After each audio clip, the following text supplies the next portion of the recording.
जय राधा माधव जय कुंद बिहारी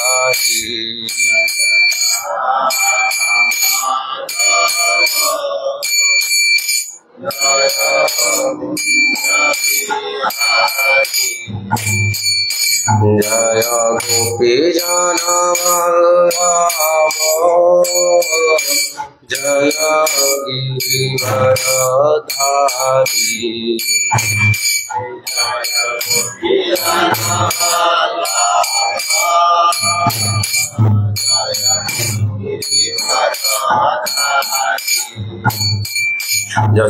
यशोदानंदन व्रज जनरंजन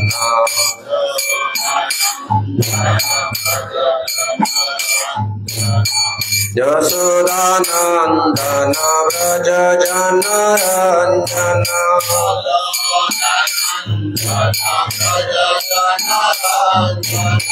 यशोदानंदन व्रज जनरंजन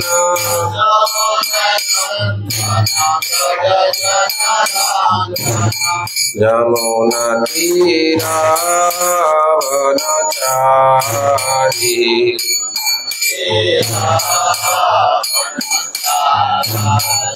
यमुना तीरावनचारी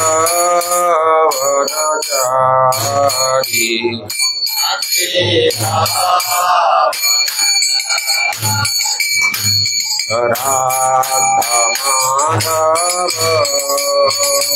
जय कुंद Bihari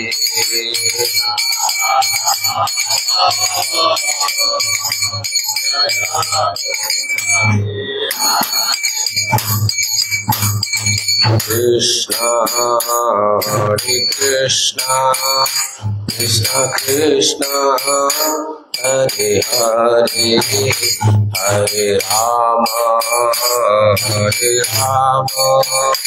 Ram Ram Hare Hare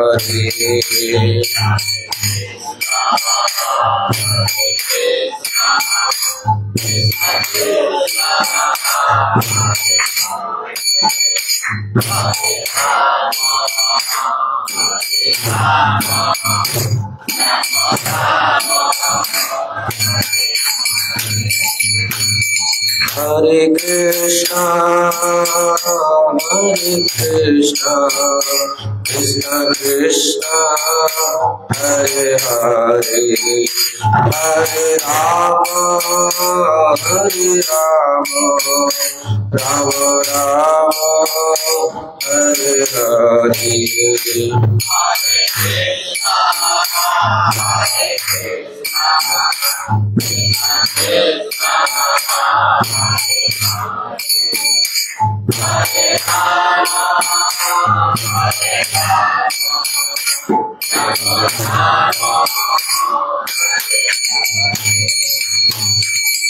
Krishna, Krishna Krishna, Hare Hare, Hare Ram, Ram Ram, Hare Hare.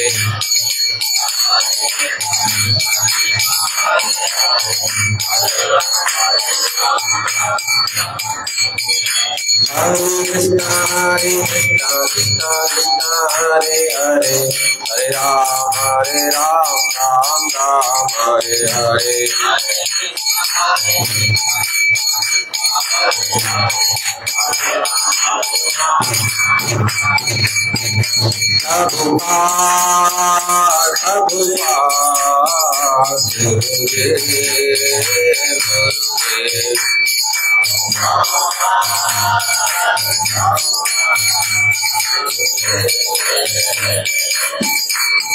Hare Bol, Hare Bol, Hare Bol, Hare Bol, Hare Bol.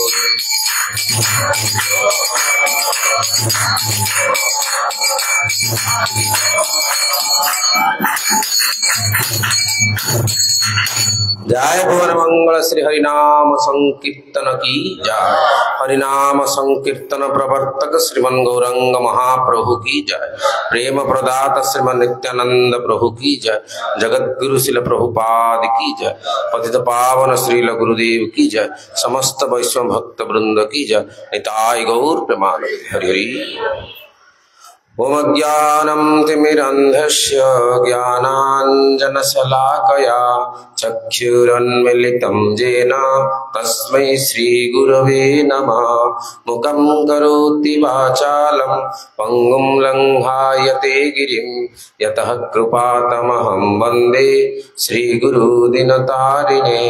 वन्देऽहं श्रीगुरु श्रीयुतापदकमलं श्रीगुरून् वैष्णवांश्च श्रीरूपं सग्रजातं सहगण रघुनाथान्वितं तं सजीवं साद्वैतं सावधूतं परिजनसहितं श्रीकृष्ण चैतन्यदेवं श्रीराधा कृष्ण पादान् सहगण ललिता श्री विशाखा विष्णाश्च श्रीचैतन्यमनोभीष्टं स्थापितं येन भूतले स्वयं रूपा कदा मह्यं ददाति स्वपदान्तिकम्।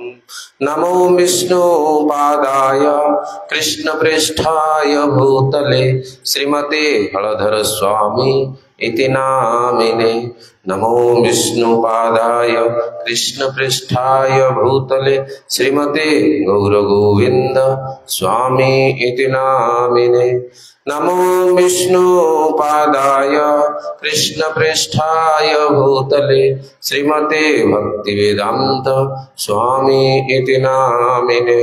नमस्ते सरस्वते देवे गौरवाणी प्रचारिणे निर्विशेष शून्यवादी पाश्चात्य देशतारिणे।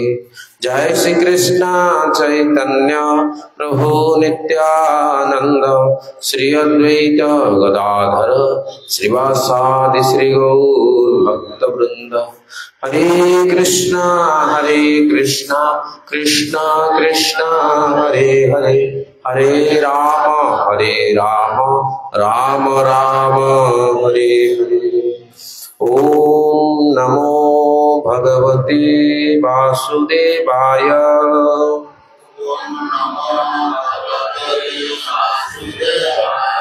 ओम नमो भगवते वासुदेवाय।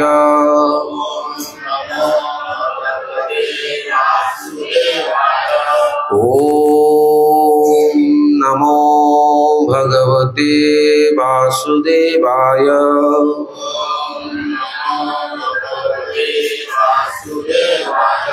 नारायणं नमस्कृत्यं नरं चैव नरोत्तमं देवीं सरस्वतीं व्यासं ततो जयमुदीरये। नष्टप्रायेषु अभद्रेषु नित्यं भागवत सेवया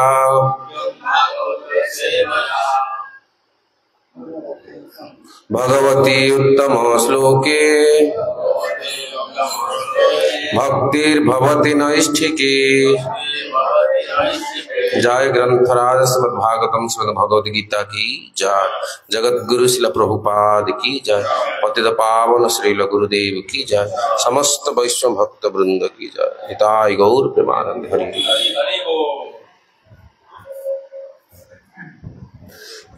हरे कृष्ण। सर्वप्रथम आपण मानक आज संध्याकालीन सत्संग कार्यक्रम बहुत बहुत स्वागतम। तो आम ग्रुप रे छाड़ी थिले आम आलोचना आज करवा कौन ना वास्तविक समस्या कौन। पूर्व क्लास रे आम माने आलोचना करथिले ना जो आनंद अच्छी दुई प्रकार आनंद अच्छी। गोटे वास्तविक आनंद बा परमानेंट हैप्पीनेस बा आम जोटा आम देशी भाषा कहते ओरिजिनल हैप्पीनेस आउ गोटे है कौन डुप्लिकेट हैप्पीनेस बा क्षणस्थायी आनंद और चिरस्थायी आनंद।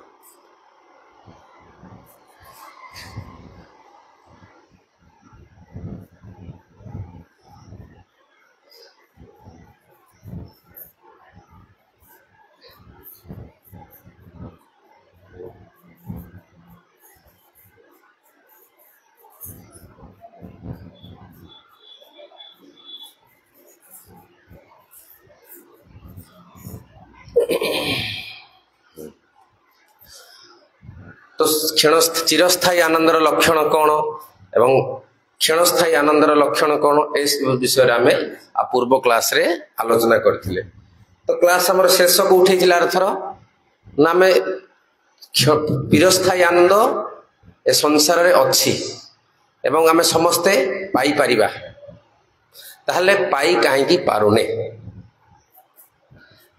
सेठी हमर क्लास थिला। बर्तन सेठू क्लास आरंभ हो जेतବେଳେ ଆମେ ଚାହୁଁଛେ ଗୋଟେ ବସ୍ତୁ ପାଇ ପାରୁନେ ତାକୁ ଆମେ କଣ କହିବା ତାକୁ କହିବା ସମସ୍ୟା।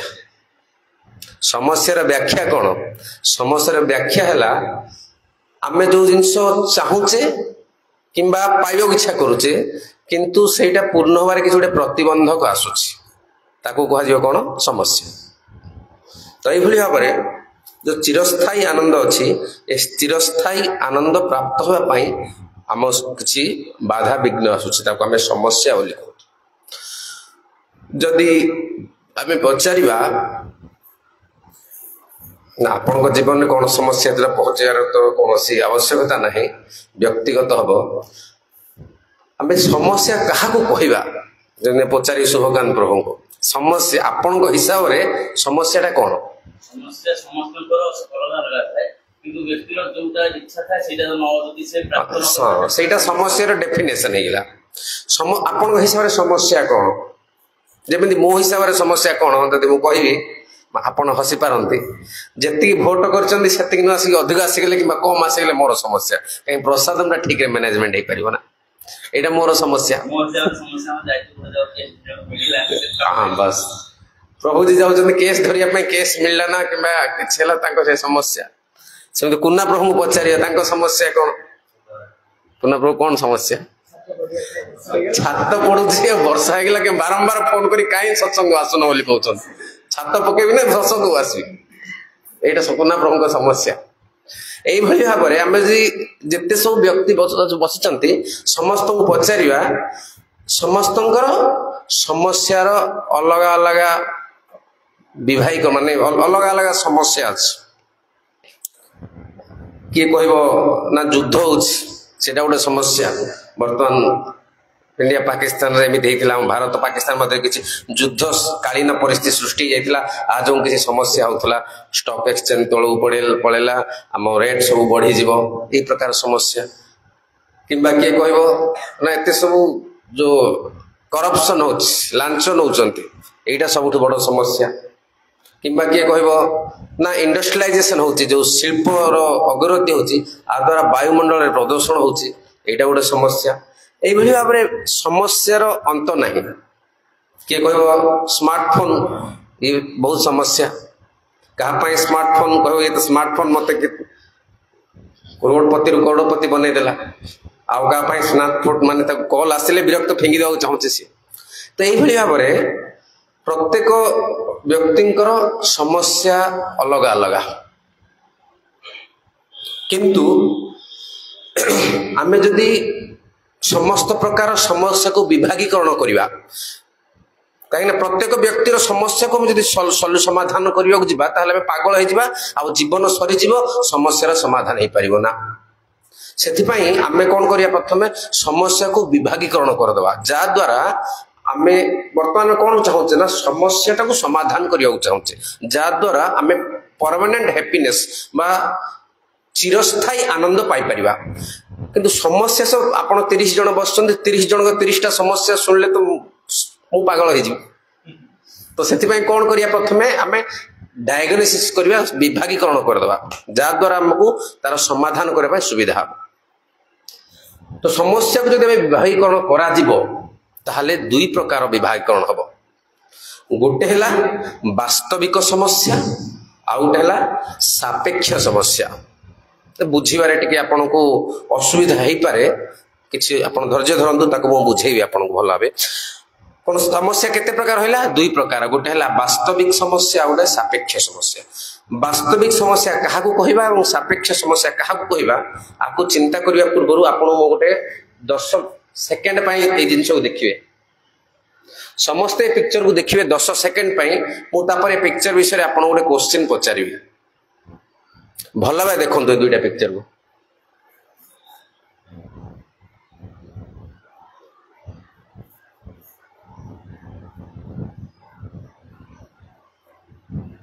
ओके देखी सारे बर्तमान मु पचारुची ए जो येलो कलर अच्छी हलदिया ये केमिति बुलुची क्लॉक वाइज माने घंटा जेमिति बुलुची सेमिति बुलुची आ सेटा एंटी क्लॉक वाइज।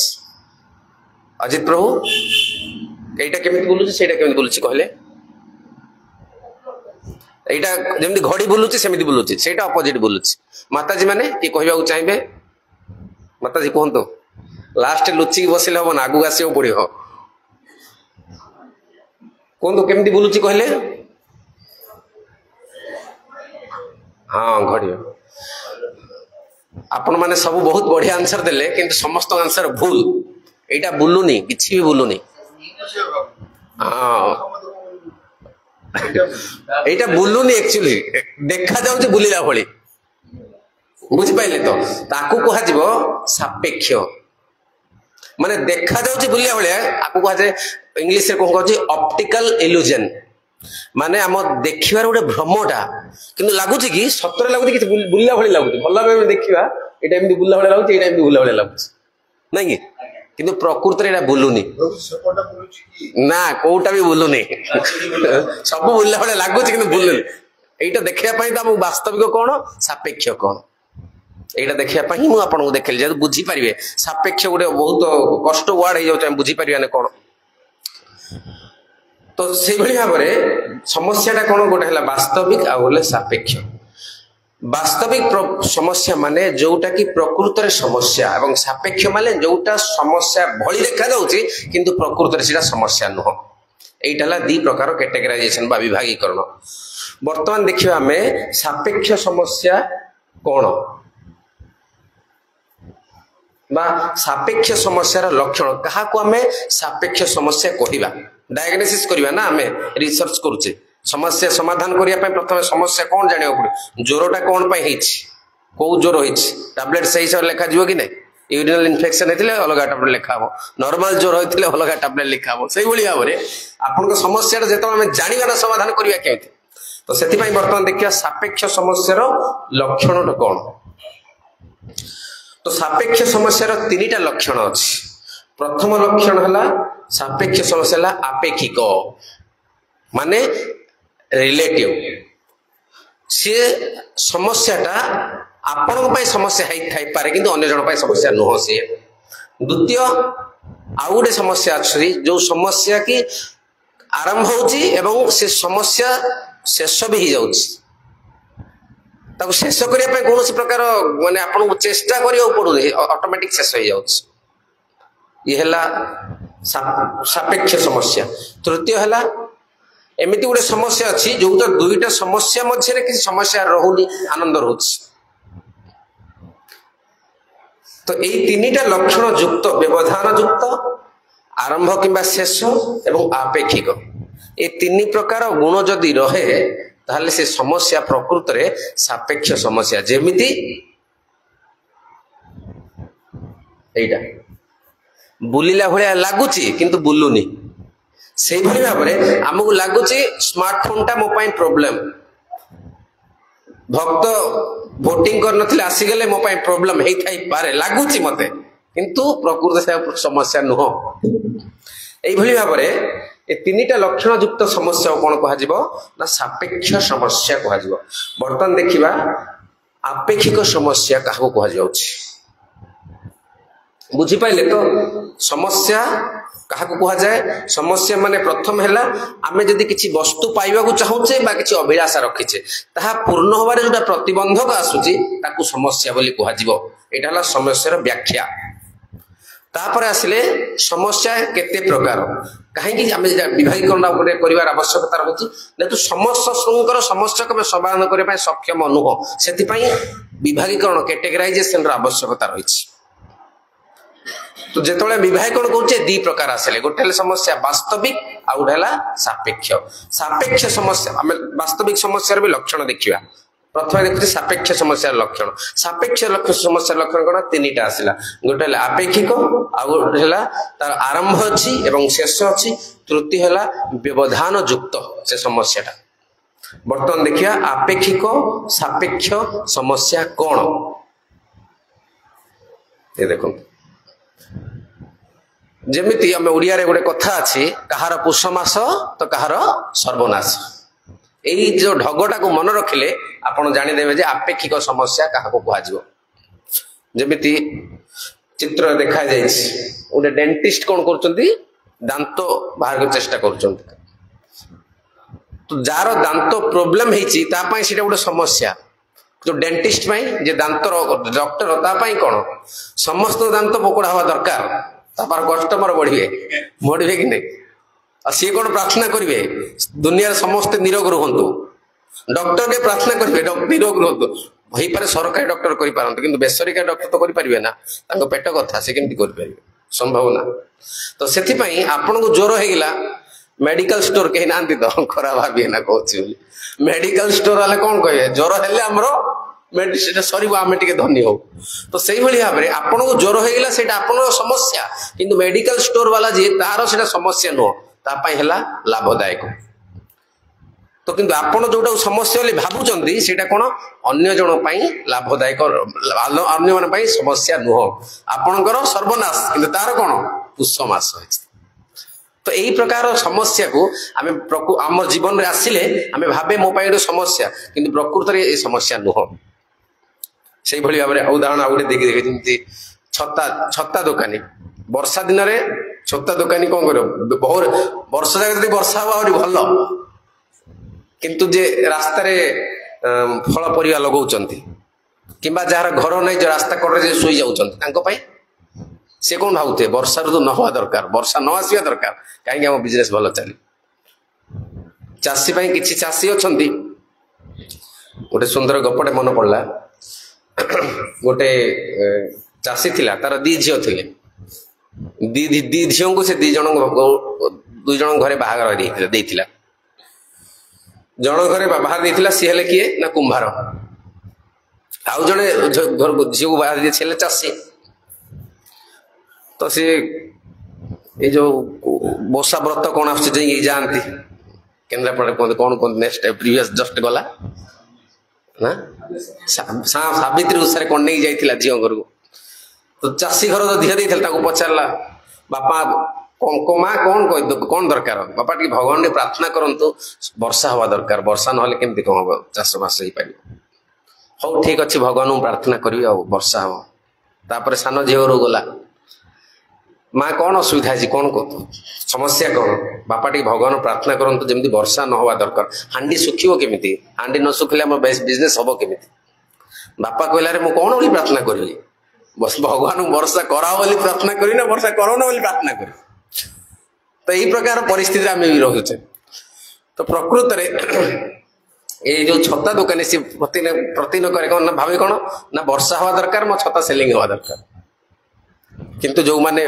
बाहर रोचंदी वेंडर्स तांको पाई सेटा गोटे असुविधा एई भली भाव में आम जदि बहुत विचार करी देखिबा बहुत जेकोन जिनस रे आलोचना करी देखिबा प्रकृत रे एटा कोन समस्याटा मते जहा आसुची ये कोन समस्त पाई समस्या की बहुत लोक पाई समस्या नुह से तो एई भली जेते प्रकार समस्या आसुची जोटा आम पाई समस्या किंतु अन्य मानव पाई समस्या नुह ताको प्रकृत रे वास्तविक समस्या कुहा जीवो नाही सेला कौन आपेक्षिक समस्या बुझी पाइले आपेक्षिक समस्या कार कि संदेह अच्छी बर्तमान जानतु द्वितीय जो कैरेक्टर्स लक्षण द्वितीय लक्षण कौन ना आरंभ एवं शेष रही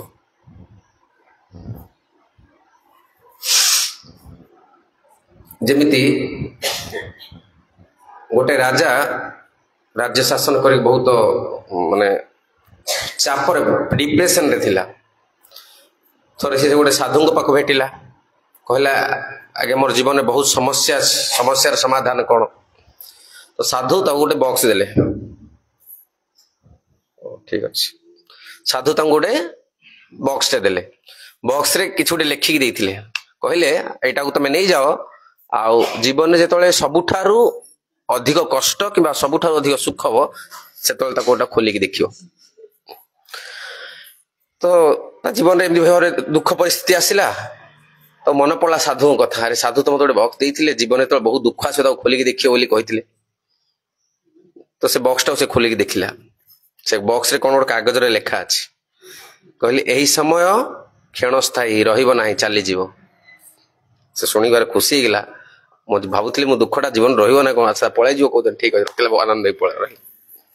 ବହୁତ ଦିନ ଗଲା ପରେ ତାର ଜୀବନ ପୁଣି ବହୁତ ଖୁସି ହେଲା, ଆନନ୍ଦ ହେଇଗଲା। ଯେ ଆନନ୍ଦ ହେଲା ସେତେବେଳେ ସାଧୁଙ୍କ କଥା ପୁଣି ମନେ ପଡିଲା। ସାଧୁ କହିଥିଲେ ଆନନ୍ଦ ହେଲେ ଖୋଲିକି ଦେଖିବ, ବହୁତ ଦୁଃଖ ହେଲେ ଖୋଲିକି ଦେଖିବ। ତ ଯେତେବେଳେ ଆନନ୍ଦ ହେଲା ସେ ପୁଣି ଖୋଲିକି ଦେଖିଲା, କ'ଣ ଲେଖା ହେଇଥିଲା? ଏ ସମୟ ରହିବନି, ଚାଲିଯିବ। କହୁନାହାନ୍ତି ପାଣି ପଡିଲେ ଯିବ ଛାଡି, ଏ ରଙ୍ଗ କେତେ ଘଡ଼ି, ପାଣି ପଡିଲେ ଯିବ ଛାଡି। ତ ସେଇଭଳି ଭାବରେ ଯୋଉଟାକୁ ଆମେ ସମସ୍ୟା ବୋଲି ଭାବୁଛେ ସେଇଟା ଆମ କିଛି ସମୟ ପାଇଁ ରହୁଛି, କିନ୍ତୁ ପରେ ଯେମିତି କାହା ଘରେ କିଛି ମୃତ୍ୟୁ ହେଇଗଲା, କିଛି ଦିନ ପାଇଁ ଆମେ ବହୁତ ଦୁଃଖରେ ରହୁଛେ, ବହୁତ ଦୁଃଖରେ। ସତେ ଯେମିତି ରିସେଣ୍ଟଲି ଆମ କେନ୍ଦ୍ର ଜଣେ ଭକ୍ତ ଥିଲେ, ତାଙ୍କ ମା ଏକ୍ସପାୟାର ହେଇଗଲେ। ତ ଘରେ ତାଙ୍କର ଏମିତି ହେଇଥିଲା, ବିଲକୁଲ ମାନେ ଆଉ ଯେମିତି ପୃଥିବୀ ତାଙ୍କ ଗୋଡ ତଳୁ ଖସିଗଲା, ଆଉ ମାନେ ବେସାହାରା, ବିଲକୁଲ କିଛି ନାହିଁ, ଶେଷ, ଫିନିଶ, ବିଲକୁଲ ଗଡି ଯାଇଛନ୍ତି ସେମାନେ। କିଛି ହେଇନି, କ'ଣ ସମସ୍ତେ ମରିବା କି ନାହିଁ? କିଏ ରହିଛି, ରହିଯିବ। ଥରେ ଗୋଟେ ବ୍ୟକ୍ତି ଘରେ ଏମିତି କାହାର ଜଣେ ମୃତ୍ୟୁବରଣ ହେଇଗଲା, ତ ସାଧୁଙ୍କ ପାଶିକି ବହୁତ କାନ୍ଦିଲା। ତ ସାଧୁ କହିଲା ରେ କ'ଣ ପାଇଁ ଏତେ କାନ୍ଦୁଛୁ? ବୁଝେଇଲେ ବହୁତ କିଛି ବୁଝୁନି।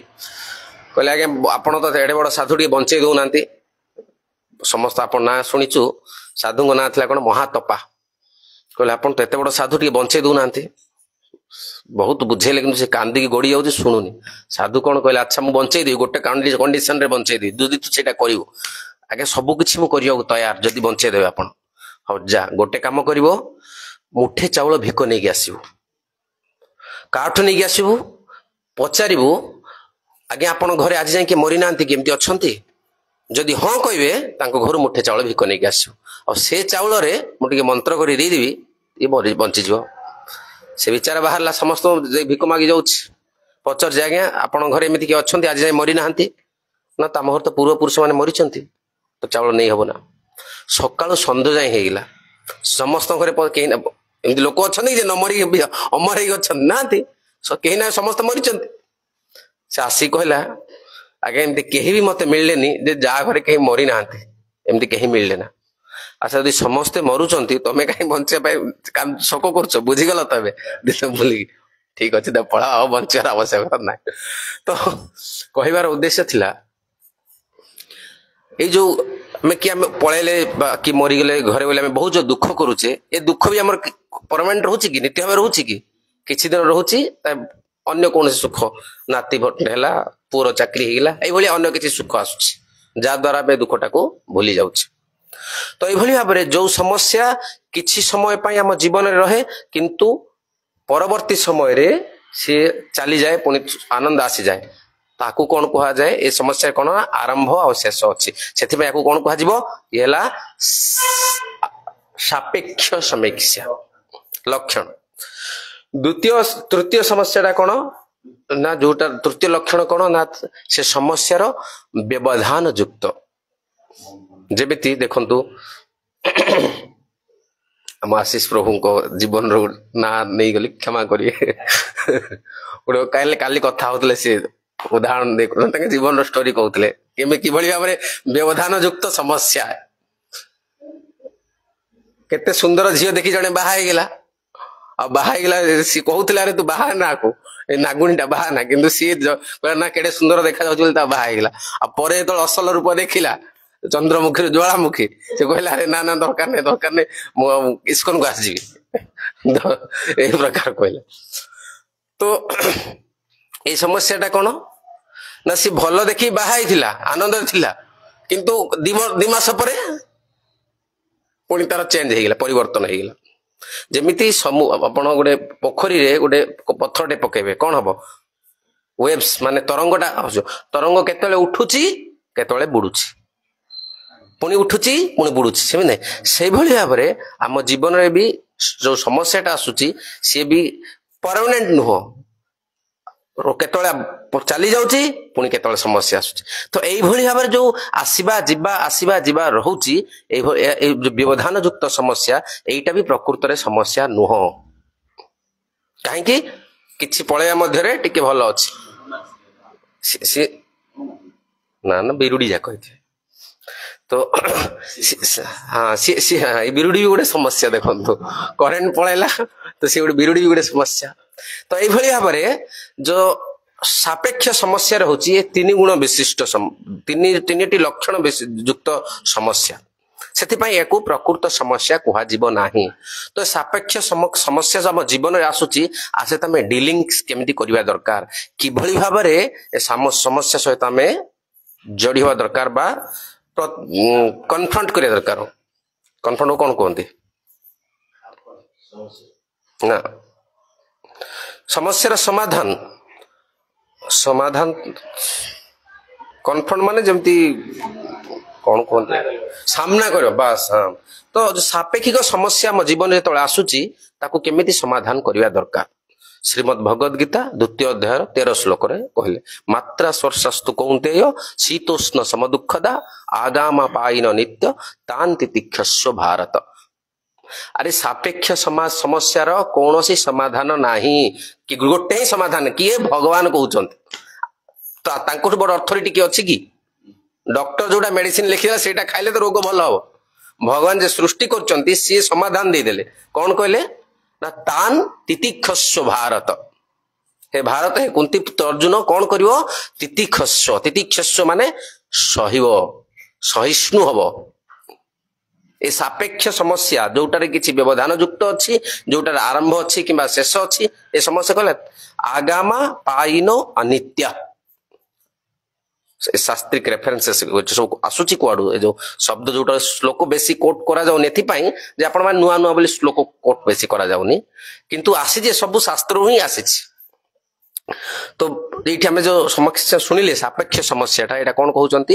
ମାତ୍ରା ସ୍ପର୍ଶାସ୍ତୁ କୌନ୍ତେୟ ଶୀତୋଷ୍ଣ ସମଦୁଃଖଦା। ଯେମିତି ଉଦାହରଣ ଦେଇ କହୁଛନ୍ତି ସେଠି ପ୍ରଭୁପାଦ ତାଙ୍କ ଭାଷ୍ୟରେ ବହୁତ ସୁନ୍ଦର ଲେଖିଛନ୍ତି, ଶୀତ କାଳରେ ଗରମ ପାଣିଟା ଭାରି ଭଲ ଲାଗେ, କିନ୍ତୁ ଆଉ ଗ୍ରୀଷ୍ମ କାଳରେ ଥଣ୍ଡା ପାଣିଟା ଭାରି ଭଲ ଲାଗେ। ପାଣିଟା ସେ ଗରମ, କିନ୍ତୁ ଶୀତ ଦିନେ ଭଲ, ଖରା ଦିନ ସେଇଟା ଭଲ ଲାଗିବ ନା। ସେଇଭଳି ଭାବରେ ଏଇ ଯୋଉ ଶୀତ ଉଷ୍ଣ ଆସୁଛି ଯାଉଛି, ସେଇଭଳି ଭାବରେ ଜୀବନରେ କଣ ଏ ସାପେକ୍ଷ ସମସ୍ୟା ବା ଜୀବନରେ ଆସିବ ଯିବ, ସ୍ଥାୟୀ ନୁହଁ ଏସବୁ। ତ এই ସାପେକ୍ଷ ସମସ୍ୟାରେ ଆମେ ଯଦି ଭାଙ୍ଗି ପଡିବା ତାହେଲେ କଣ ହବ? ଜୀବନର ପ୍ରକୃତ, ଏଇଟା କାହିଁ କହୁଛନ୍ତି? ଅର୍ଜୁନଙ୍କ ପାଖରେ ବି ଏଇ ସମସ୍ୟାଟା ଆସିଥିଲା। ଇଏ ମାନେ ଫାର୍ଷ୍ଟ ଟାଇମ ହଉନି, ଏ ଯୋଉ ଆଦିମ କାଳରୁ ଏସବୁ ସମସ୍ୟା ଅଛି। ଭଗବାନ ଅର୍ଜୁନଙ୍କୁ କଣ ମୋହରା ବନେଇକି ଆମକୁ ଦେଖଉଛନ୍ତି, ଆମକୁ ଟିଚିଂ ଶିକ୍ଷା ଦଉଛନ୍ତି ଯେ ଇଏ କେବଳ ତୁମ ମାନଙ୍କର ପ୍ରୋବ୍ଲେମ ନୁହଁ, ଦେଖ ସାରା ସମସ୍ୟା ଜଗତର ଏଇଟା ପ୍ରୋବ୍ଲେମ, ଅସୁବିଧା। ଏ ସାପେକ୍ଷ ସମସ୍ୟାକୁ ଆମେ ଯଦି ସମାଧାନ କରିବା ପାଇଁ ଚିନ୍ତା କରିବା, କିନ୍ତୁ ବହୁତ ଗମ୍ଭୀରତା ସହିତ ନବା ଯଦି, ତାହେଲେ କଣ ହବ? ଆମେ କର୍ତ୍ତବ୍ୟ ପଥରୁ ଓହରିଯିବା। ଅର୍ଜୁନ କଣ କରିଥିଲେ? ଯୁଦ୍ଧ କରିବା ପାଇଁ ରେଡି ହେଇକି ବାହାରିଲେ, କିନ୍ତୁ ଯେତେବେଳେ ଭଗବାନ ଆଣିକି 2 ସେନା ମଧ୍ୟରେ ରଖିଲେ, ଶଙ୍ଖ ବଜେଇଲେ, ପ୍ରତିପକ୍ଷରୁ ଶଙ୍ଖ ବଜିବାକୁ ବାଜିଲା, ଅର୍ଜୁନ କହିଲେ ମୁଁ ଆଉ ଯୁଦ୍ଧ କରିବି ନା। ଆରେ ଯଦି ଯୁଦ୍ଧ କରିବାକୁ ନଥିଲା ଏସବୁ କାହିଁକି କହିଲ? ଆମ ଆରମ୍ଭରୁ କାମ ସରେଇଥାନ୍ତେ, ସବୁ କିଛି ନାହିଁ, ମୁଁ ଭିକ ମାଗି ଖାଇ ପଳାଇଥାନ୍ତି। ଶଙ୍ଖ ବାଜିଗଲା ଏବେ କହୁଛ ଯୁଦ୍ଧ କରିବି ନା। ତ ଏଇଭଳି ଭାବରେ ଭଗବଦ ଗୀତା ଯୋଉ କୁହାଯାଇଛି, ଆମ ଜୀବନରେ ବି ପ୍ରତିଫଳ ଏଇଭଳି। ଆମେ ବି ଯେତେବେଳେ ସାପେକ୍ଷ ସମସ୍ୟାକୁ ଜୀବନରେ ବହୁତ ଗମ୍ଭୀରତାର ସହିତ ଗ୍ରହଣ କରିବା, ତାହେଲେ କଣ ହବ? ଆମେ କର୍ତ୍ତବ୍ୟ ପଥରୁ ଓହରିଯିବା। ଗୁରୁ ଦ୍ରୋଣଙ୍କୁ କେମିତି ବଧ କରିବି? ଭୀଷ୍ମ ମୋର ପିତାମହ, ତାଙ୍କୁ କେମିତି ବଧ କରିବି? ମୋ ଭାଇ ମାନେ ସବୁ ମରିଯିବେ, ମାନେ ମୁଁ ଏ ସବୁ ରାଜ୍ୟ ଜିତିକି ମୋର ଲାଭ କଣ? এইଭଳି ଭାବରେ ବହୁତ ଗୁରୁତ୍ୱପୂର୍ଣ୍ଣ ପ୍ରବଚନ ଅର୍ଜୁନ ଭଗବାନ କୃଷ୍ଣଙ୍କୁ ଦଉଥିଲେ। କଣ ପାଇଁ ନା ସେ ସାପେକ୍ଷ ସମସ୍ୟା ତାକୁ ବହୁତ ଗମ୍ଭୀର ସହିତ ଗ୍ରହଣ କରୁଥିଲେ। ସେଥିପାଇଁ ଭଗବାନ ଏଇଟା କଣ କହିଲେ ନା ମାତ୍ରା ସ୍ୱଶାସ୍ତୁ କହନ୍ତି ଶୀତ ସମ ଦୁଃଖଦା ଆଗାମା ପାଇନ ଅନିତ୍ୟା ତିନିଟା ବିଶେଷଣ କହିଲେ। ଆଗାମା ମତଲବ ଆସିବ ଆରମ୍ଭ, ଆପାଇନ ମତଲବ ପଳେଇବ, ଆରମ୍ଭ ଆଉ ଶେଷ ଅଛି। ଦ୍ୱିତୀୟ କଣ ଅନିତ୍ୟା ମାନେ ନିତ୍ୟ ନୁହଁ, ଚିରସ୍ଥାୟୀ ନୁହଁ। ତ ଯୋଉଟାର ତାର ଯାହାର କି ଚିରସ୍ଥାୟିତ୍ୱ ନାହିଁ, ଯୋଉଟା କି ଆଜି ଅଛି କାଲି ପଳେଇବ, ତା ପାଇଁ ଆମେ ଭାବିବା ଚିନ୍ତା କରିବା କଣ କଣ ଆବଶ୍ୟକ। ତ ଏଇଭଳିଆ ସମସ୍ୟାର ସମାଧାନ କେମିତି କରିବାକୁ ପଡିବ ନା ତାନ୍ତି ତିକ୍ଷସ୍ୱ, ତାକୁ ଆମକୁ ସହିବାକୁ ପଡିବ। ସାପେକ୍ଷ ସମସ୍ୟାର ସମାଧାନ ହେଲା ଆମକୁ ଜୀବନରେ ସହିବାକୁ ପଡିବ, ସହିଷ୍ଣୁ ହେବାକୁ ପଡିବ। ଜୀବନରେ ଦେବେ ସହିପାରିବା ନା କହୁନାହାନ୍ତି, ଦୁନିଆରେ ସଂସାର ଭିତରେ ଘର କରିଲେ ପଥର ପଡିଲେ ସହି। ଓଡିଆରେ ଆମେ ଯୋଉ ଢଗ ଯାକ ଅଛି ଏଇଟା ସବୁ ଶାସ୍ତ୍ରକୁ ନେଇକି ଲେଖାଯାଇଛି, ଏମିତି ମନଗଢା ନୁହଁ। ତ ଆପଣଙ୍କୁ ଯେତେବେଳେ ବି ଜୀବନରେ ସମସ୍ୟା ଆସିବ, ଜୀବନରେ ବହୁତ ଡିପ୍ରେସ ହେଇଯାଉଛନ୍ତି, ବିଜନେସ ବହୁତ ଲସ୍ ହେଇଗଲା କିମ୍ବା ପାଠ ପଢା ଫେଲ ହେଇଗଲେ, ଚାକିରି ମିଳିଲା ନା, ଚୁପଚାପ ଗୋଟେ ଜାଗାରେ ବସନ୍ତୁ, ସମସ୍ୟାଟାକୁ ଗୋଟେ ପେପରରେ ଲେଖନ୍ତୁ, ପ୍ରଥମେ ବିଚାର କରନ୍ତୁ ଏଇଟା ସାପେକ୍ଷ ସମସ୍ୟା କି। ସାପେକ୍ଷ ସମସ୍ୟାର ଲକ୍ଷଣ ଆପଣଙ୍କୁ ମୁଁ କହିଦେଲି। ଯଦି ଏ ତିନିଟା ଲକ୍ଷଣ ଥିବ ତାହେଲେ ସାପେକ୍ଷ ସମସ୍ୟା। ଯଦି ସାପେକ୍ଷ ସମସ୍ୟା ହେଲେ ତାର ସମାଧାନ କଣ କରିବାକୁ ପଡିବ ଆପଣଙ୍କୁ? ସହିବାକୁ ପଡିବ, ଅନ୍ୟ କୌଣସି ଉପାୟ ନାହିଁ। ବୁଝିପାରିଲେ? ବର୍ତ୍ତମାନ ଆସନ୍ତୁ ବାସ୍ତବିକ ସମସ୍ୟା କାହାକୁ କୁହାଯିବ। ବାସ୍ତବିକ ଏତେ ନାହିଁ, ଆଉ କଣ ଦେଖେଇବି, ଛାଡ ଏମିତି ଦେଖେଇବି।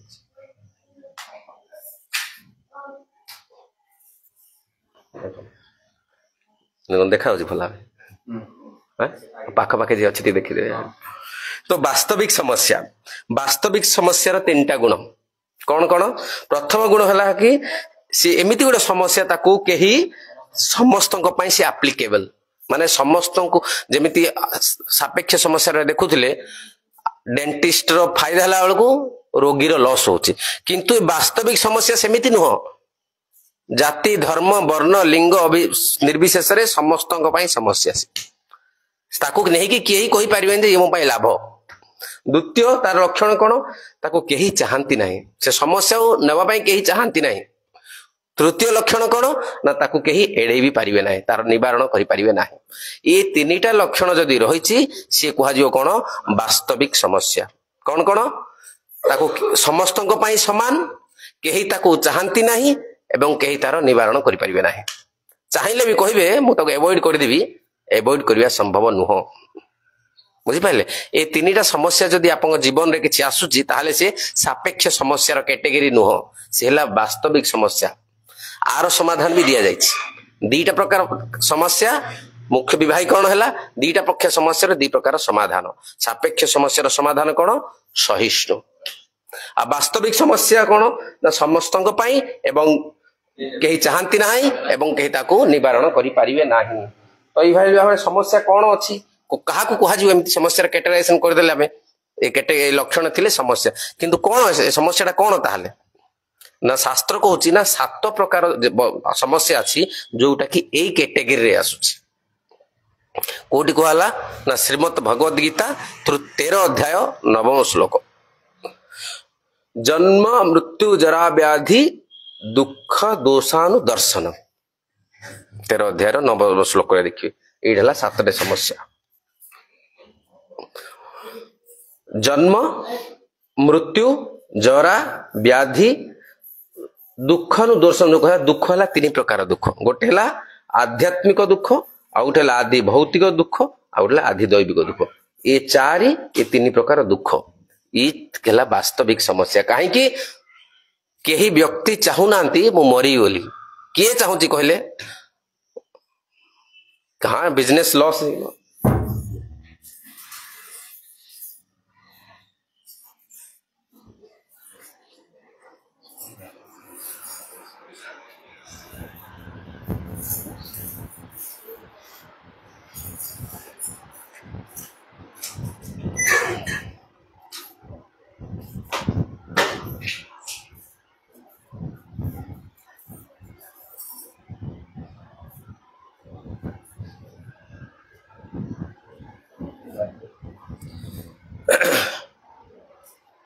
तो आम भितर कहीं चाहूची मरीजा दरकार हाँ बिजनेस लॉस होगा कि युवक होती गर्लफ्रेंड छाड़ी पढ़ेला से सुइसाइड करदे ये सब मरिया चाहते किंतु एमती जेनराली कि नॉर्मल मनीष मरिया चाहे ना कहीं भी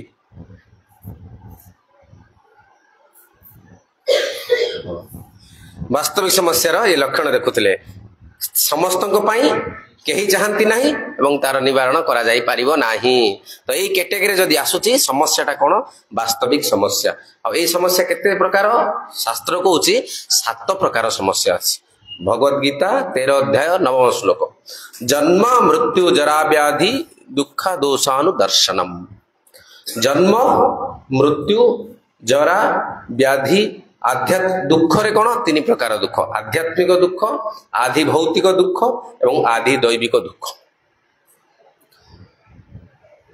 जन्मटा कि भाव समस्या जन्म कौन समस्या कहले प्रभु आशीष प्रभु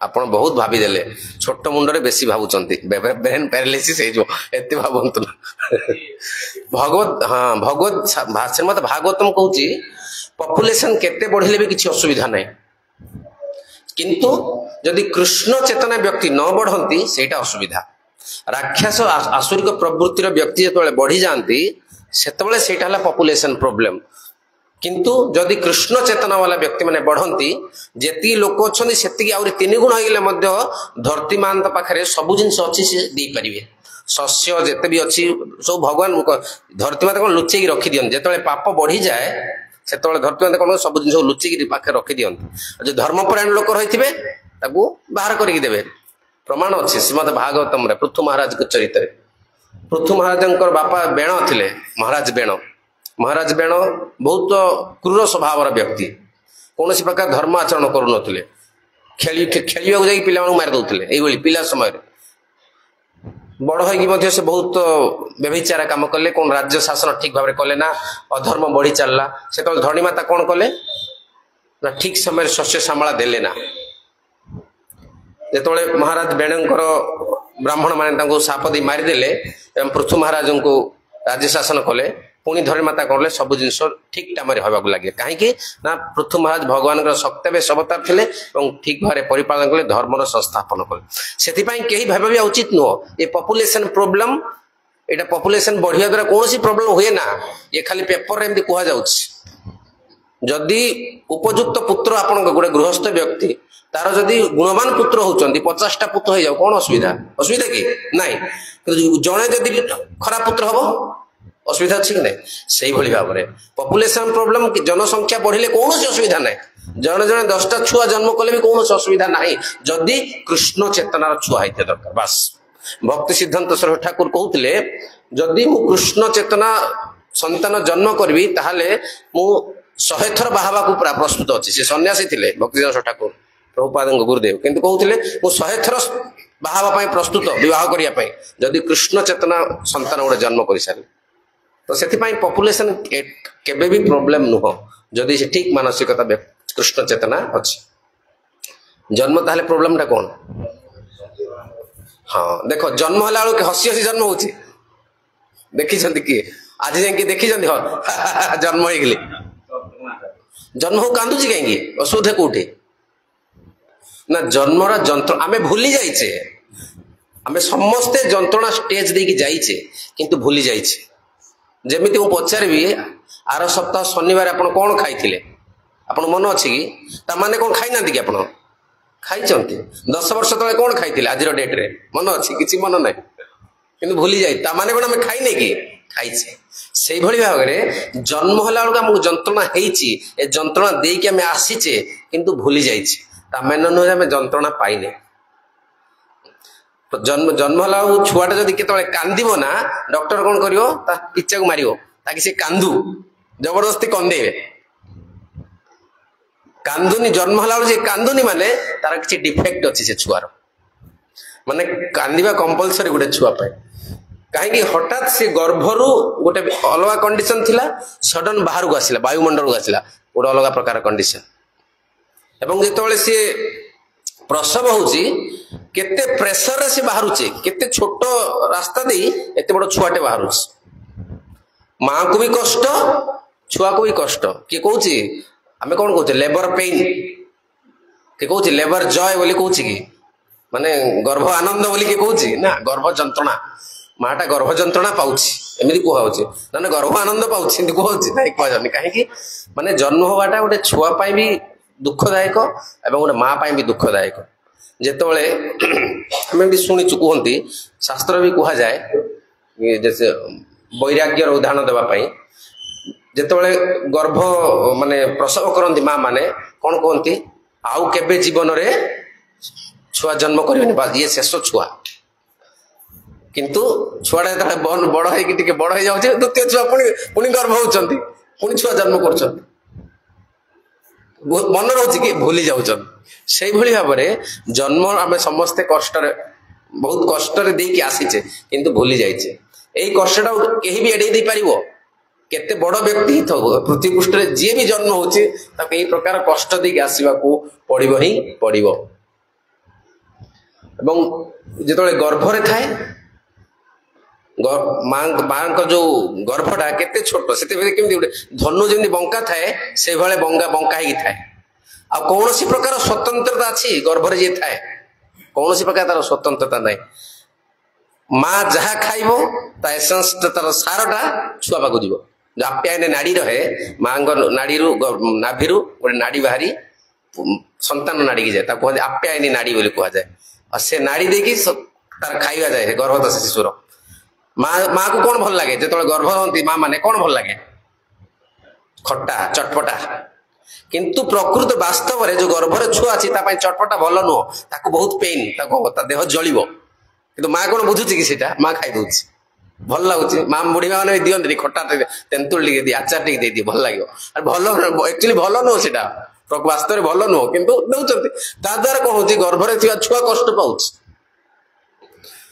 छुआर कौन स्वतंत्रता ना आप गोड़ हाथ बांधिकी पकई दिज्व केते दिन पड़े 9 मास पड़ी रोचे आम बैकबोन प्रोब्लेम आम 9 मास समस्ते ये प्रकार कष्ट जंत्रणा पाइचे पाई आसीचे आज भूली जाइए तो से जन्मटा समस्त गोटे प्रोब्लेम समस्या आपको कहीं भी एड़े पारे ना जो माने पृथ्वी पृष्ठ जन्म होती कष्ट देकी आसवा पड़ो चाहे सी केड़े बड़ कोटिपति हो प्रेसिडेंट हो कि रास्ता भिक मागिया लोक हो कष्ट पड़े मृत्यु मृत्यु तो बेस किसी कहबार आवश्यकता ना कि मृत्यु कष्टदायक तो किए आप मन बेले बेले भावी था ठीक अच्छे मृत्यु जदि आम रोग पड़े कले सीना कष्टदायक तो एमती मरीज टोका अवस्था मरीजा तो कौन असुविधा युवक अवस्था मरी ना मृत्यु जिते जो समय होची आत्मा जो शरीर बाहर से पेन केते हबो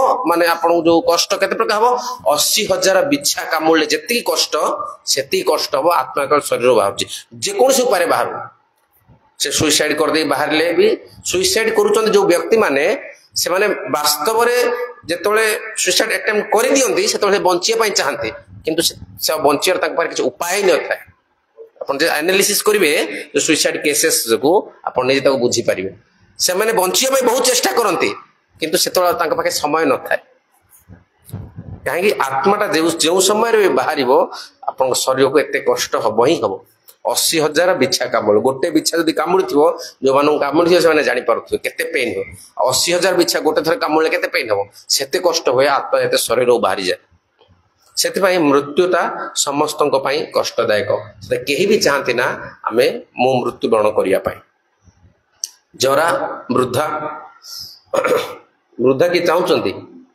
ये बढ़िया फोटो ये देख अवश्य फोटो बनैला आम धीर प्रभु कहते ए फोटो कहीं बनाऊच किंतु आपको देखा प्राक्टिकालिटी देखा कहले वृद्धा मैंने चाहूले कि ये चाहूले वृद्धा हवा ये जहाँ चाहूले वृद्धा 1990 मसीहार बहुत टॉप मोस्ट हिरोइन किंतु बर्तमान 2025 देखुं केमती अच्छा चाहूले कि नहीं तो यही भाव में आम वृद्धावस्था को भी फेस लिफ्ट कर दे किसी समय समसामक्ष आमे ताकू किछि लुचेकी रखी परिबा किंतु आमे जरा अवस्था को आमे रोकी परिबा नाही प्रत्येक व्यक्ति को ए वृद्ध अवस्था देकी जिबाकू पड़िबो तो किछि व्यक्ति कहबे वृद्ध न आसुन मरी गेले तो वृद्ध आसेनी तब ता पई तो वृद्ध गुडे समस्या नो प्रकृति रे वृद्ध अवस्था शास्त्र काहा को कहूछि शास्त्र कहूछि मृत्यु समय रु जे अधिक निकट दूर रे अछि से हला अधिक वृद्ध जे अधिक दूर रे अछि से हला युवक तो शास्त्र हिसाब रे आमे जानि जे कि मृत्यु मने करो आमे कहबा मु कहबी आपन को 40 वर्ष रे युवक अछि आउ सॉरी 90 वर्ष रे वृद्ध अछि आउ 20 वर्ष रे युवक अछि शास्त्र दृष्टि माने युवक किए वृद्ध किए आपन कहबे व्यवहारिक दृष्टि देखले जे 90 वर्ष से हला वृद्ध आ जे 20 वर्ष से हला युवक किंतु आमे जानिने शास्त्र कहूछि मृत्यु थारु जेतिकी अधिक दूर रे अछि से हला युवक तो हेई पारे 20 वर्ष जहार ता 21 वर्ष तार मृत्यु हो जाय पारे आ 90 वर्ष जहार से आ 20 वर्ष बंची पारे आमे जानिने सेथि पई जेतेबेले पर्यंत मृत्युर धार्य आमे करि पारने सेतेबेले पर्यंत जने व्यक्ति युवक कि वृद्ध आमे कहि परिबा नाही आमे एक्सपेक्ट आमे आशा करूचे से व्यक्ति मरि जिवो किंतु से त और 15 वर्ष बंचिला आमे जाको युवक बोली भाबुथिले से तो काली ही मरि जाउछि तो सेहि भली भाबरे केही भी कहि परिबे ना जे मु युवक रे मरि गेली माने वृद्धावस्था मोर आसीनी हेई पारे आपनकर अंग प्रत्यंग रे कोनोसी परिवर्तन हेई पारनी किंतु वृद्धावस्था देई के ही मृत्यु जण व्यक्ति मृत्यु करे सेति पई ये जरा अवस्था एईटा को भी केही चाहंती ना एबा को केही अवॉइड करि परिबे नाही द्वितीय हला व्याधि रोग रोग आमे केही चाहुचे केही भी चाहुने किंतु रोग हम समस्त को आमे न चाहिले मध्य होबा विभिन्न प्रकार कष्ट द्वारा रोग निश्चय होबो सेतपई जन्म मृत्यु जरा व्याधि ये चारिटा जो कष्ट रहला ये चारिटा कष्ट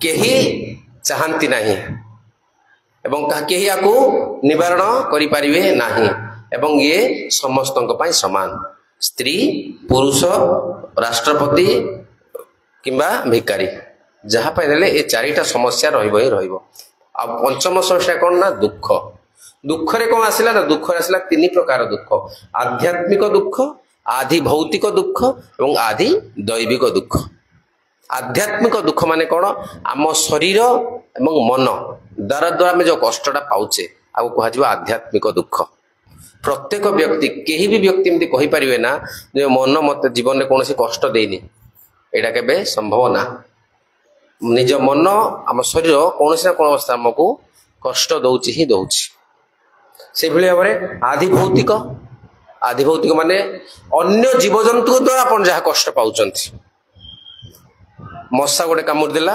मलेरिया हे गेला मशार कोन ताकत से थोड़े कामुड़ा मलेरिया हे गेला आदि भौतिक छोट गोटे वायरस हला पृथ्वी विश्व सारा कोरोना हे गेला पूरा अचल प्रचल बंद हे गेला एटा कोन आदि भौतिक अन्य जीव जंतु द्वारा आमे कष्ट पाउचे किछि कार समस्या नै ओडिसा घर कुकुरडा दिन राति भुकुचे आमे सोई परने एटा गोटे समस्या सेति पई समस्या जे को लेवल रे अछि माने को स्तर रे हम मिलुची एटा हमें कहि परिबा नाही आदि भौतिक कष्ट तृतीय कोन आदि दैविक माने प्राकृतिक प्रकृति द्वारा जहा सब होछि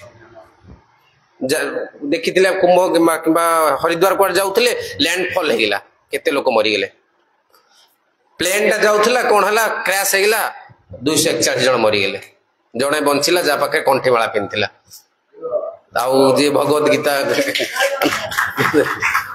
आजकल न्यूज रेट हिट चलछि आउ मु कहली जाहु बर्तमान मु एटा सुनी कहली जाहु हमको प्रीचिंग करे आवश्यकता नहीं बर्तमान महामाया दुर्गा देवी प्रीचिंग करछंती दुर्गा देवी प्रीचिंग कले ना कोन सब जळी गेला भगवत गीता जळला ना दुर्गा देवी समस्त को जाली देले किंतु गीता को जाळले ना प्रभुपादन फोटो थिला शुद्ध वैष्णव को हम जाळिबा ना ओली प्रभु दुर्गा देवी छाड़ तो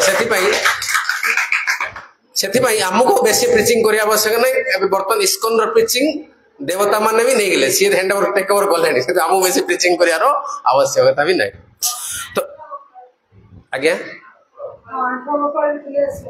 अच्छा हाँ कहीं मु न्यूज से सुनी नहीं आई थे तो भगवान को भी भगवान विग्रह को कौन निया से तो भगवान आग माने अग्नि देवता सी आ कौन भगवान को विग्रह को पढ़े ना गीता को पढ़े ना तो यही भाव में कहबार उद्देश्य कहीं कहली ना आधि दैविक दुख प्राकृतिक जो आपदा रोचे आ द्वारा ही बहुत सारा हमें दुख प्राप्त होचे तो यही प्रकार कष्ट को भी कहीं कौन रोकी दे पार आम हाथ में कौन अच्छी मुझे न्यूज रे जस्ट देखुली किसी माने लेडीज अच्छा जो माने जीवा को चाहूले किंतु किसी डिस्टर्बेंस जो से माँ पलैले से रहीगले तो जो मैंने गले से मरीगले ये बंचीगला जानी थे कि ना प्लानिंग कि कोइंसिडेंस तो ये भाव में ये आधि दैविक दुख तो ये भाव में आधि दैविक आध्यात्मिक आधि भौतिक मान निजर मन शरीर द्वारा एवं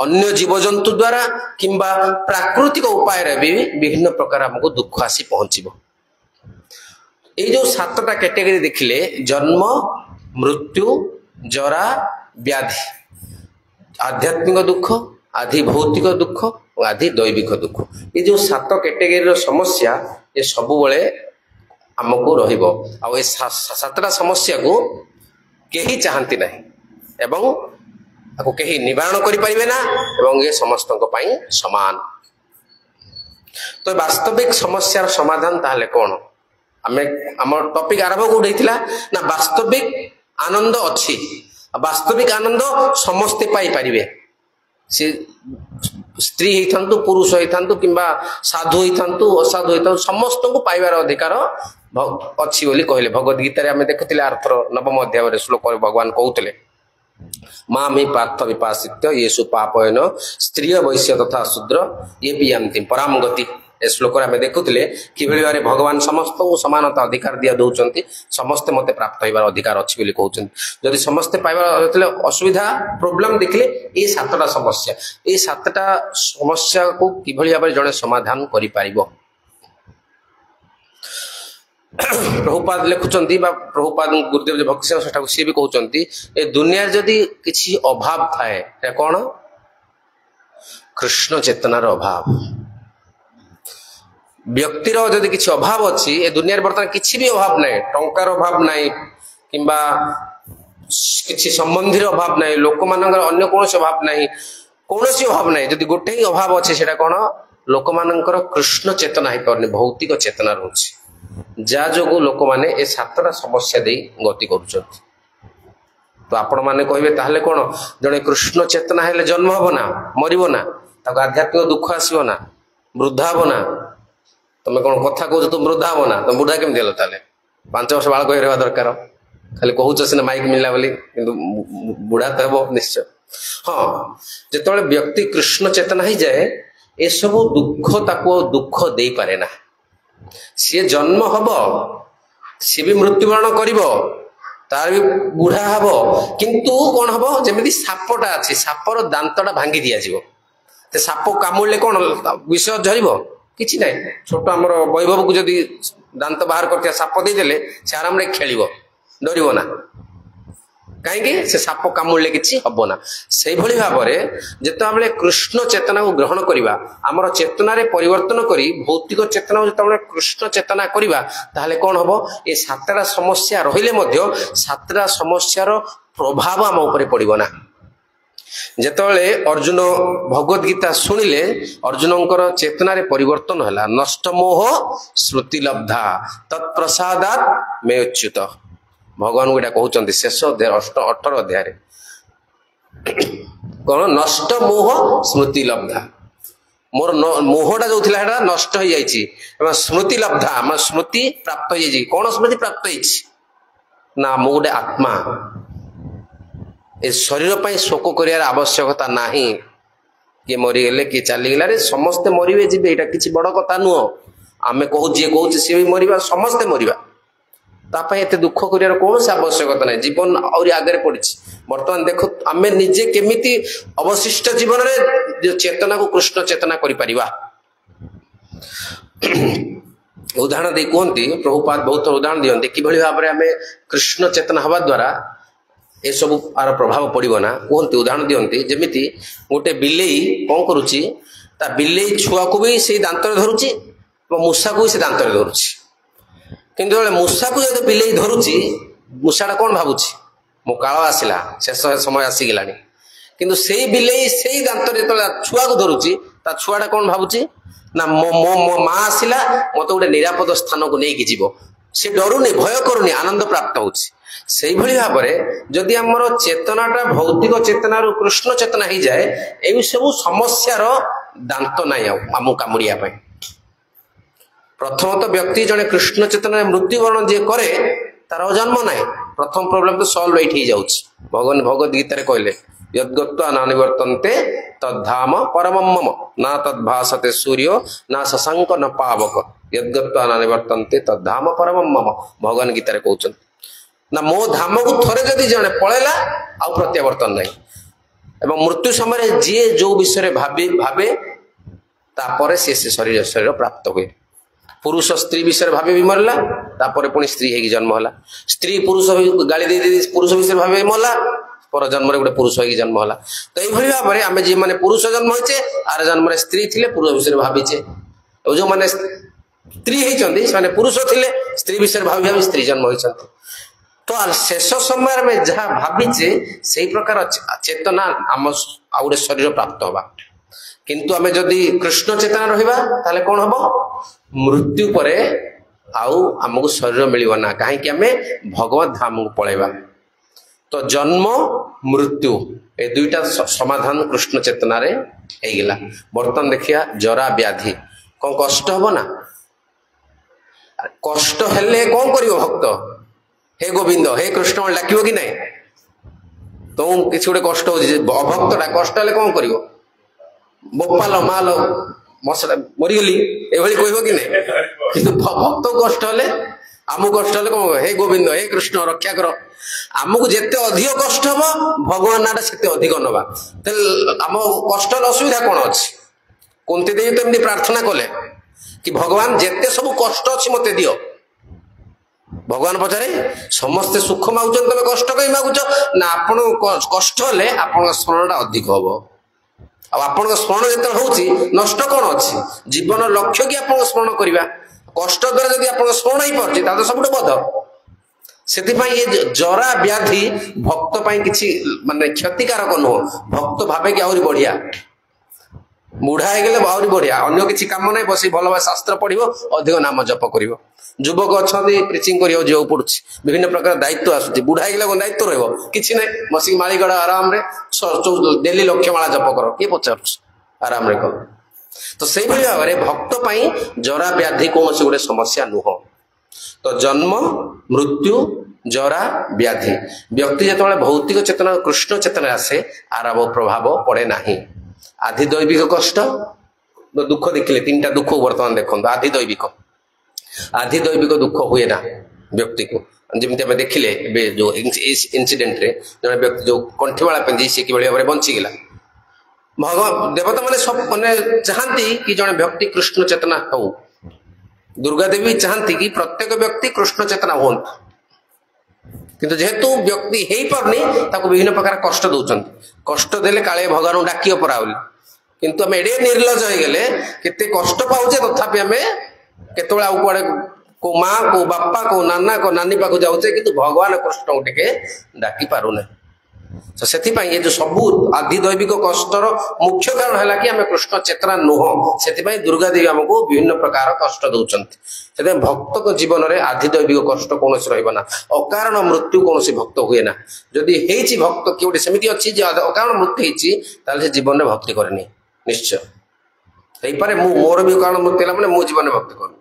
ସମସ୍ତ ପାଇଁ ପ୍ରିନ୍ସିପଲ ଗୋଟେ। ସେଥିପାଇଁ ଆଧି ଦୈବିକ କଷ୍ଟ ଜୀବନ ରହେ। ଦ୍ୱିତୀୟ ହେଲା ଆଧ୍ୟାତ୍ମିକ କଷ୍ଟ। ଆଧ୍ୟାତ୍ମିକ କଷ୍ଟ ମାନେ ମନ କେମିତି କଷ୍ଟ ଦେବ? ମନ ବା କଣ୍ଟ୍ରୋଲ ହେଇଗଲା, ଯେତେବେଳେ ହରେ କୃଷ୍ଣ ମହନ୍ତ ଜପ କରୁଛେ, ହରେ କୃଷ୍ଣ କୃଷ୍ଣ କୃଷ୍ଣ ହରେ ହରେ, ହରେ ରାମ ରାମ ରାମ ହରେ ହରେ। ଏ ହରେ କୃଷ୍ଣ ମହାମନ୍ତ ପ୍ରତିଦିନ ଜପ କରିବା ଦ୍ୱାରା କିଛି ଲାଭ ହଉ କି ନ ହଉ, ପ୍ରଥମ ଲାଭ କ'ଣ? ମନଟା ନିୟନ୍ତ୍ରଣ ହବ। ଚେତ ଦର୍ପଣ ମାର୍ଜନ। ଯେତେବେଳେ ଆପଣଙ୍କ ମନଟା ଆପଣଙ୍କ କଣ୍ଟ୍ରୋଲରେ ନିୟନ୍ତ୍ରଣ ରହୁଛି, ତ ଆଧ୍ୟାତ୍ମିକ କଷ୍ଟ କୁଆଡୁ ଆସିବ କି? ନାଇଁ। ଆଧ୍ୟାତ୍ମିକ କଷ୍ଟ କ'ଣ? ମନ ଶରୀର ଆପଣଙ୍କୁ କଷ୍ଟ ଦଉଛି।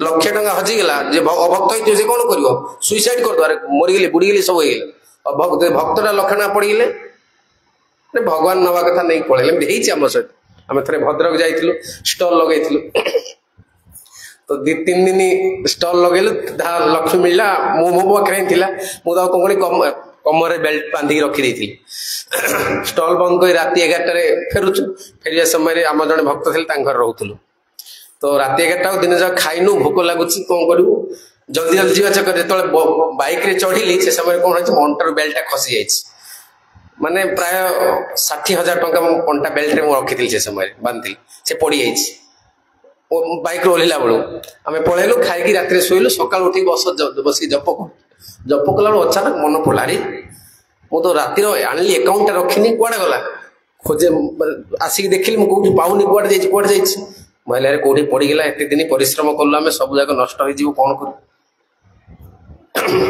ऊपर जो बसिक जप कर देखिलु जे रास्ता झाड़ू करुच्ची सी झाड़ू रास्ता झाड़ू करसला आम जो पर्स पड़ जाता जो 60,000 टंका सी कौन कर झाड़ू मारी गोटे गछ तले साइड कर देकी पुणी पलैं आम दौड़ी आसी देखिलु जमी पैसा सेमती अच्छे गोटे भी नष्ट होने तो से भाव से गार्ड किए कला भगवान प्रोटेक्शन देले तो आम कह भगवान शरणागति हवा आधि दैविक कष्ट आधि आध्यात्मिक कष्ट ये हम ना आधि भौतिक कष्ट अन्य जीवजंतु द्वारा अन्य जीवजंतु भी कष्ट देवे ना जड़े भक्त को बहुत सारे एमती अच्छी आमर परम पूज्य गोवर्धन साई महाराज गोटे लीलारू एमती अच्छी सी जो हिमालय पर जाइए गोटे गुंफार नुआ नुआ जो माने गुरु को अन्वेषण करुले से समय हिमालय जाइए हिमालय से देखिले राति विश्राम कर गुंफा भितर से समय बहुत बड़ गोटे साप आसला पाख साप आसला से कौन कले साप को प्रार्थना कले कहले मोर तो किसी उपाय नहीं भगवान आपन मारिया कथा मारंतु बंचा कथा बंचतु कही हरिनाम जप कर लगे साप किसी समय रहा प्रणाम कर पलैला अन्य जीवजंतु भी आमको कष्ट देवे ना आम जदि कृष्ण चेतना हो आध्यात्मिक आधि भौतिक आधि दैविक किंबा जन्म मृत्यु जरा व्याधि ए सबुर कौन प्रभाव पड़ो ना जड़े व्यक्ति जदि केवल कृष्ण चेतना को ग्रहण करुच्ची प्रभुपाद भावार्थ लिखुंट वर्तमान दुनिया रे जेते सब समस्या अच्छी तार गोटे समाधान कौन व्यक्ति को कृष्ण चेतना हवा पड़ो कृष्ण चेतना ग्रहण करने पड़ो आ द्वितीय किसी समाधान नहीं आपण भाभी चिंता कर देखो आम जहाँ कहलु ये केते दूर सत्य स्थिर मन विचार कर देखु आप निजे विचार बुझीपारे प्रकृत वास्तव में जदि किसी अभाव अच्छी आमर कृष्ण चेतन आध्यात्मिकतार अभाव अच्छी आपको जदि आम बढ़ेबा ताले समस्या कौटी ना सबुआड़े आम शांति आनंद निश्चय पाइपर बुझीपारे सापेक्ष समस्यार समाधान कौन थिला तितिक्षस्व सहिष्णुता वास्तविक समस्या समाधान कौन